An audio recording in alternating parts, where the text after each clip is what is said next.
Hotel brothers and sisters, Black Power. As always, giving honor to the Creator, giving honor to the ancestors. Chief of Staff, Brother Harris Abdul of the Street Law Soldiers, my sister, my in-laws, my father, my subscribers, my viewers, family, comrades, and all of our brothers and sisters that are fighting for the liberation and salvation of our black nation. As you can see, or as you know, yesterday was, I'm a day late. I apologize for that. Ask the ancestors for forgiveness in making this video, because yesterday was Fred Hampton's. It was the ancestors' ascension date.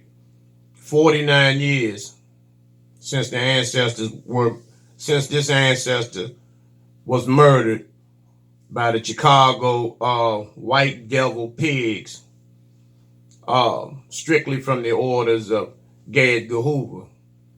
So at this time, I just want to pay tribute and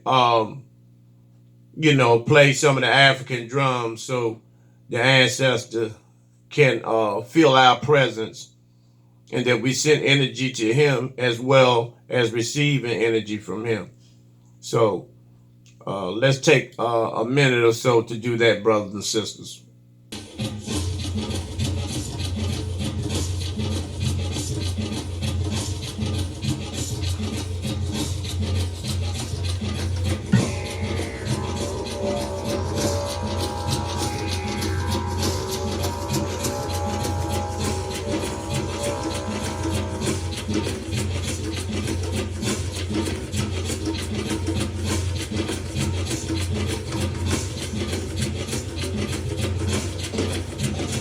And at the same time, we want to also, give all those brothers and sisters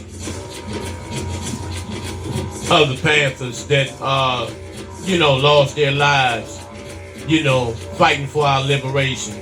Those who were jailed, those who are still in prison after nearly 50 years, that are behind enemy lines, political prisoners. Mumi Abu Jamal, Sekou Odinga, Matula Shakur, Sundiata Akoli, and several more of our brothers and sisters behind enemy lines. But we want to honor this brother Fred Hampton.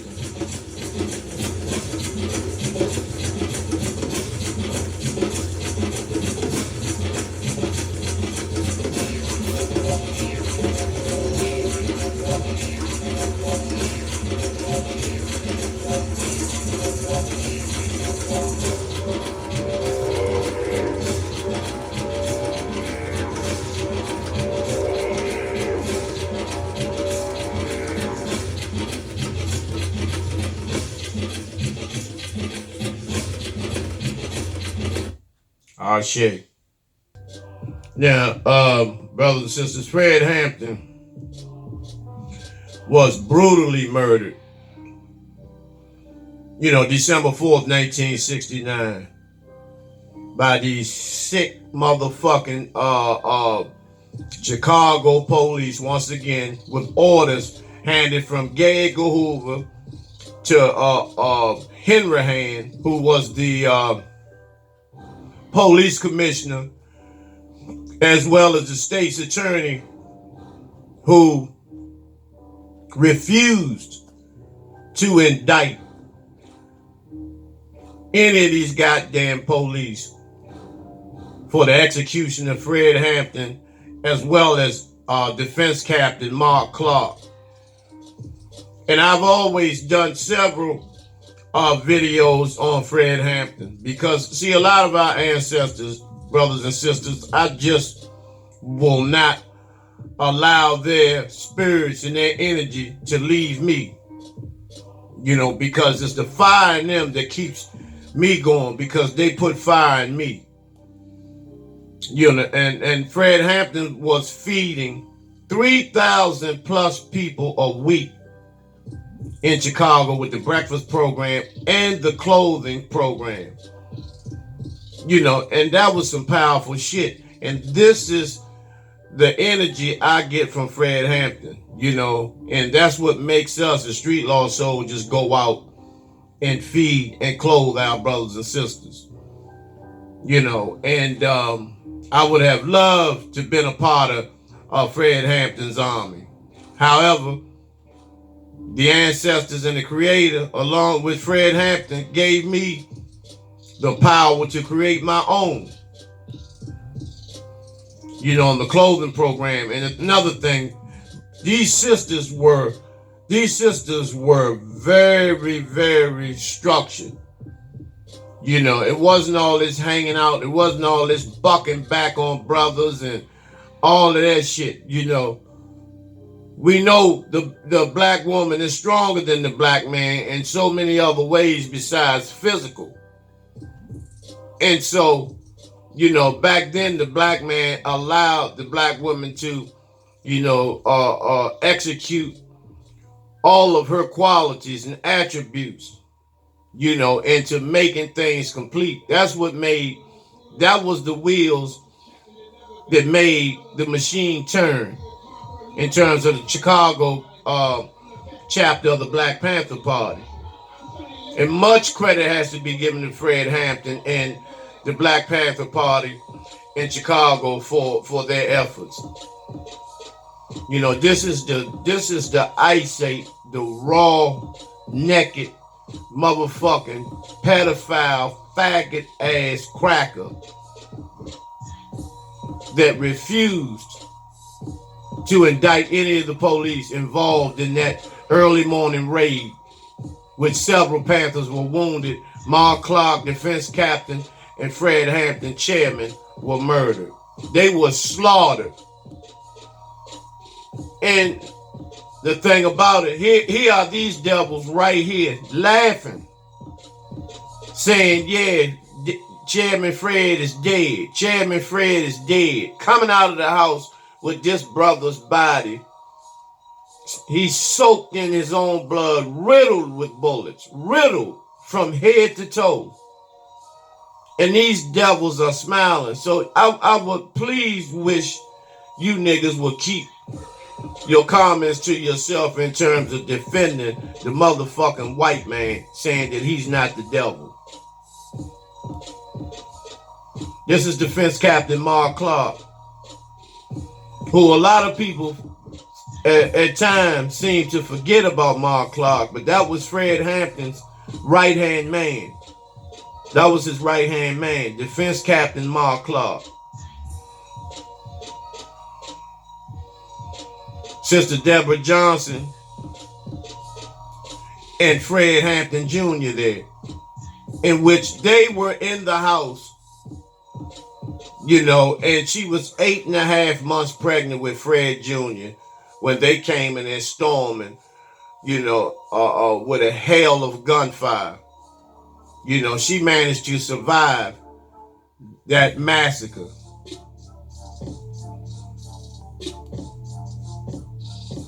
This is the brother, this is the ancestor Fred, dead. Riddled with bullets, riddled. And not only that, as always, the cracker, the devil has help getting our leaders by motherfuckers that look like us. This is the bed. This is just one edge of the bed. Soaked in blood. They weren't able to respond because a nigga in there were 2 hot niggas in that house. One put a sleeping powder agent into the Kool-Aid. So the brothers and sisters would not be able to respond accordingly.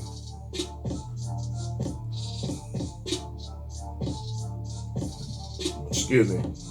This is Brother Fred, lying at stake. As a result, of niggas,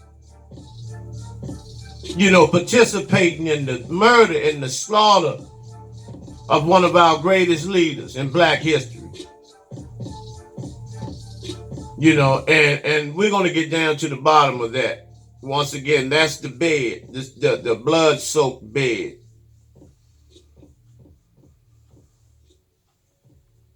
Excuse me. The blood-soaked bed, brothers and sisters. Can you imagine, bullets still laying on the bullet casing still laying on the bed, as brother Fred struggled to get out of the house and look for his queen, his pregnant queen, which they don't even know exactly how many times Fred was shot. But one thing we have to honor, he was definitely a soldier. And this is how you motherfucking crackers, that's why I can't stand you motherfuckers. This is the headstone of Fred Hampton today. Riddled with fucking bullets. Riddled with bullets. From you goddamn devils. It should have been a double reward put out for the apprehension of these goddamn devils responsible for this. Shooting this brother's headstone up. And not only his mother is buried here. You talking about levels of disrespect and hatred. This sister still lived. And years later, they received some small amount of money that was just literally thrown to them, thinking it was going to shut them up on a wrongful death lawsuit. Now, this is my thing. If you're innocent, how in the fuck do you end up paying somebody on a wrongful death lawsuit? Wrongful death means that you were guilty. And this is how backwards, this is how we let these crackers do whatever they want to us.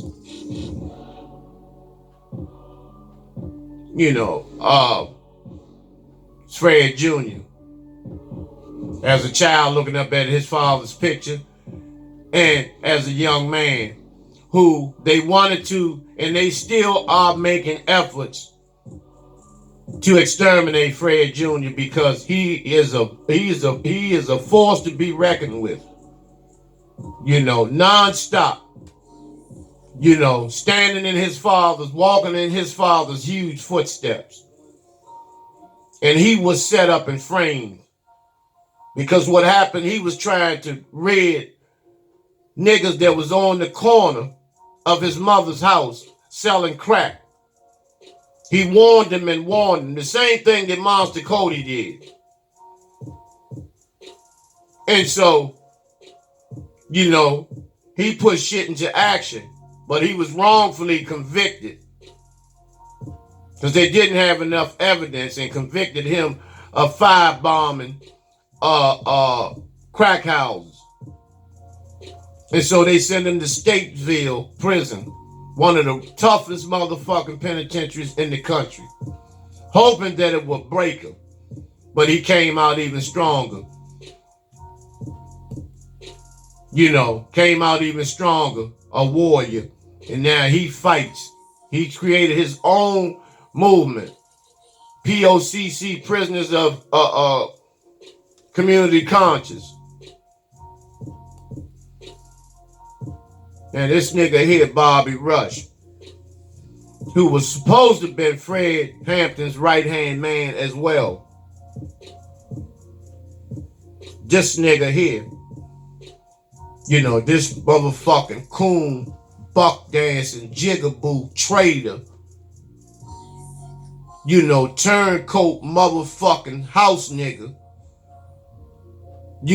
had something to do with Fred Hampton's murder as well, because he left a couple of minutes before the goddamn pigs came.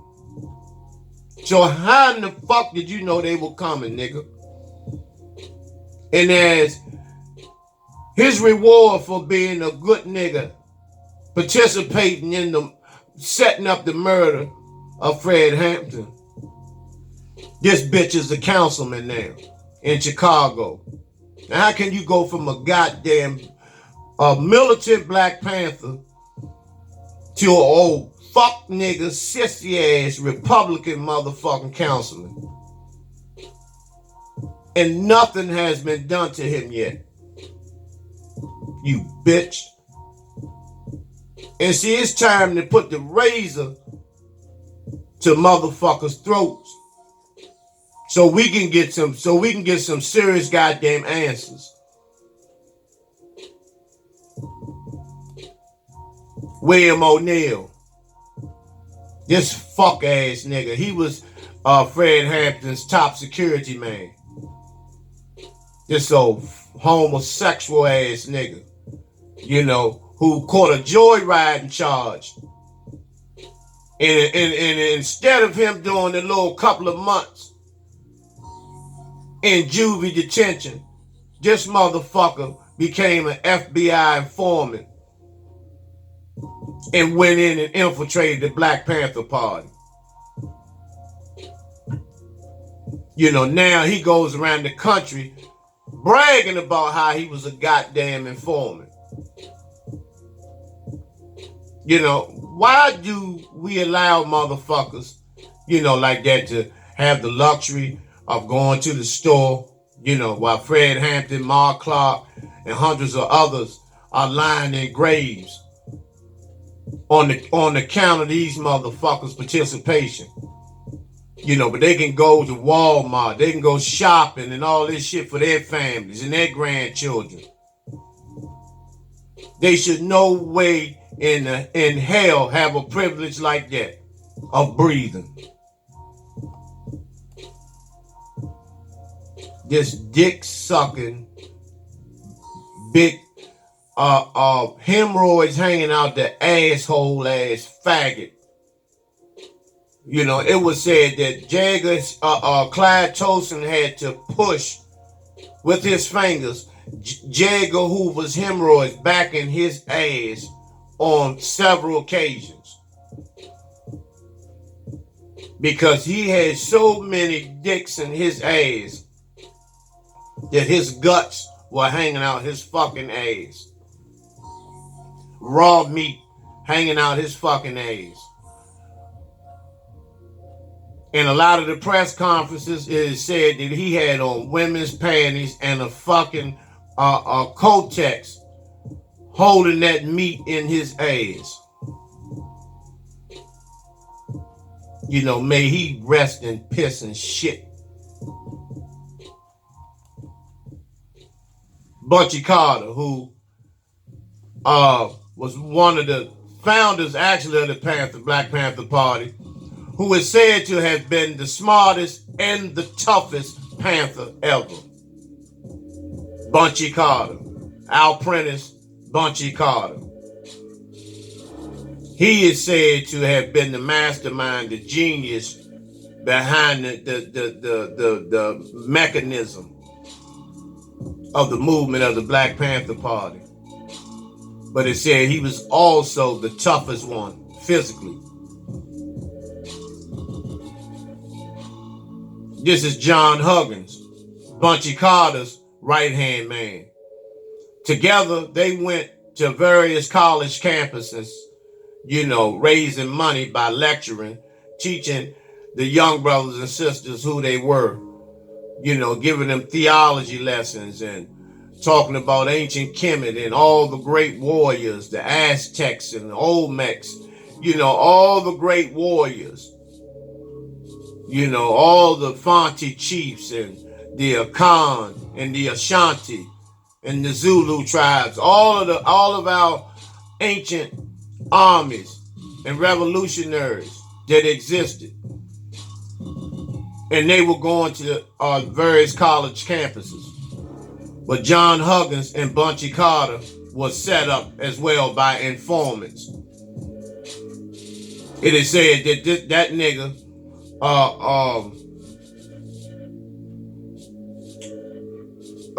Bobby Rush, had something to do with setting this up. John Huggins and Bunchy Carter, where they were shot to death while giving a lecture on UCLA campus.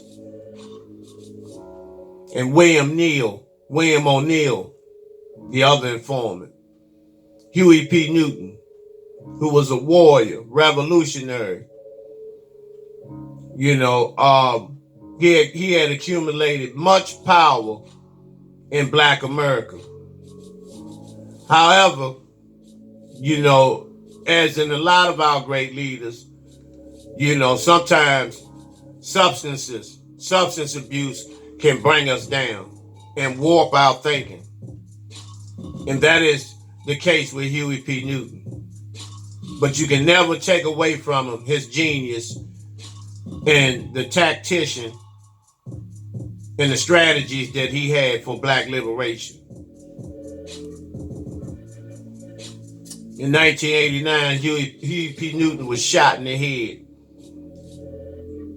which is said to have been an FBI covert operation where a gangbanger, an FBI agent posed as a gangbanger, shot Newton in the head in the wee hours of the morning of early August 1989. And what made it appear to have been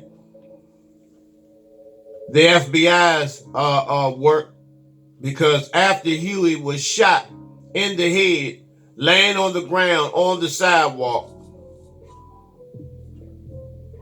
the FBI agent stood over him. The supposedly gangbanger stood over him and put 2 more in his head.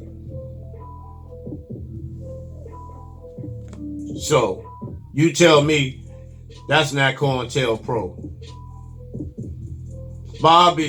Lil Bobby Hutton, the youngest and the first original member of the Black Panther Party, 16 years old. Thorough little motherfucking G. You talking about keeping it gangster. It don't come no gangster than that.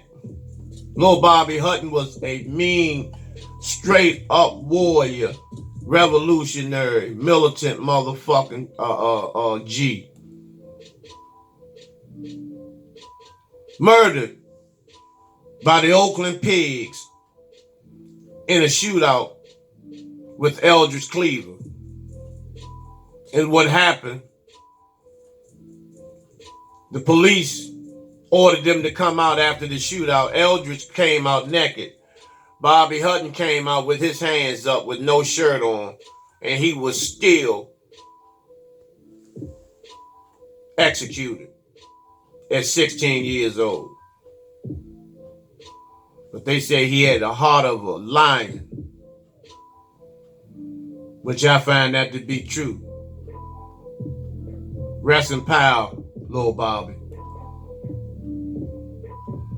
Geronimo Pratt, Stokely Carmichael, later known as Kwame Ture.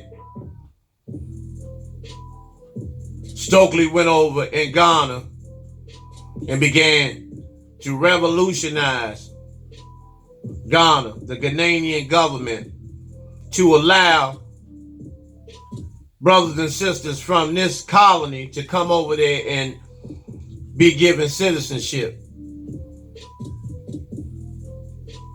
It is said he was given instant cancer through an injection. That was even over in the motherland. There's nowhere you can go away from this cracker where he won't try to get to you or get to you. And what happened was, that's what happened. A doctor over there injected him with cancer, murdered Kwame Ture. Same with Geronimo Pratt. Geronimo Pratt was convicted, was set up on a bogus double murder charge of 2 goddamn ice apes playing tennis. Eldridge Cleaver, who was the Minister of Information, real loud, boisterous, appeared to have a fearless demeanor and was willing to step to anybody. Ronald Reagan feared Eldridge Cleaver to death. when Reagan was governor of California. But come to find out, Eldridge Cleaver was nothing but a faggot. Left the country, went to Algiers, became a seamstress, and studied Roman Catholicism. Afeni Shakur, harder than most men, part of the Panther 21 that was convicted of attempting to blow up several government buildings in New York. She ended up doing 10 years. No, she ended up doing close to 20 years. While pregnant in prison, she was released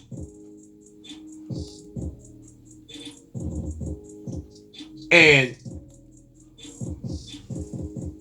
came home and gave birth to a true warrior, Tupac Shakur, who was also murdered by way of the FBI. Who Tupac was being monitored by the FBI since he was in middle school. They had almost a 2,000-page dossier on Tupac. The FBI did. Afeni Shakur, after the murder of her son Tupac, she went to Stone Mountain, Georgia, and settled down and began lecturing all over the country, promoting Tupac's books, all of his poetry, in which you can take a class of called Tupac in UCLA in the liberal arts, section of UCLA, and receive college credits for it. Afeni ended up fucking with this motherfucking nigga here. I'm not even gonna say his name. He's a motherfucking priest, Catholic priest, who Afeni was never known to fuck with a soft fuck nigga like this nigga here. And what happened? A woman who was running 5 miles a day, who was a non-meat eater, ended up dying suddenly. And it is said that this motherfucking nigga played a major role in her passing, because it hasn't been detected what she passed from. So that's a clear indication that it was ricin. Because this bitch motherfucker is fighting for Tupac's money.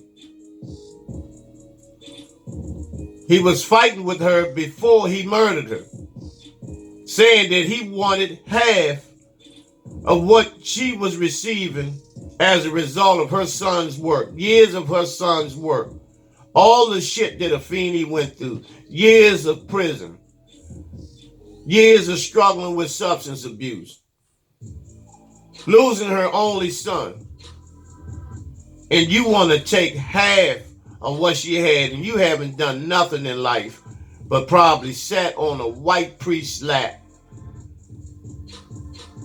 and getting your motherfucking butt rubbed as a child with the white priest's dick. That's how you got that robe on, that Catholic bullshit on, you fucking faggot. And you want Tupac's money. Now you're fighting Tupac's sister to try to get that money. That's the only reason why you was dead in Afeni's life, you bitch. He needs to be seen. Geronimo Pratt, after 27 years on the bogus double homicide of 2 goddamn ice apes at a tennis court in Oakland, is finally released. Thanks to Tupac putting the money up for Johnny Cochran to represent Geronimo Pratt. Pratt was released. A couple of years after his release, he ends up all of a sudden dead. See, when they say cancer and all this bullshit, you already know it's ricin. Same with Johnny Cochran.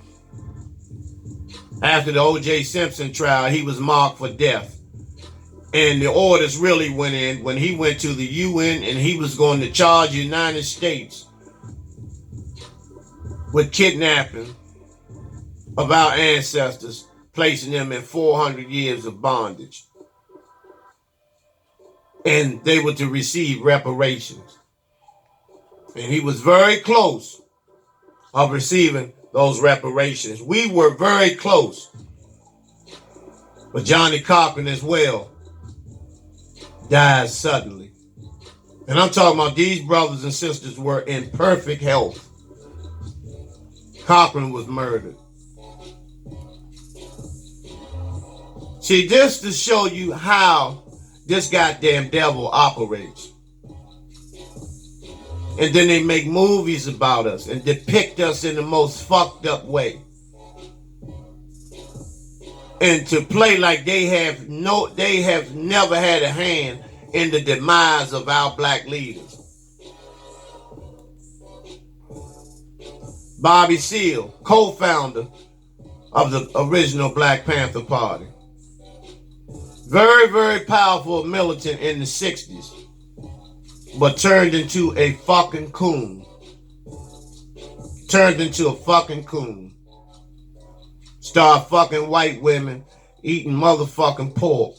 As you can see, he looks like fucking rerun on What's Happening.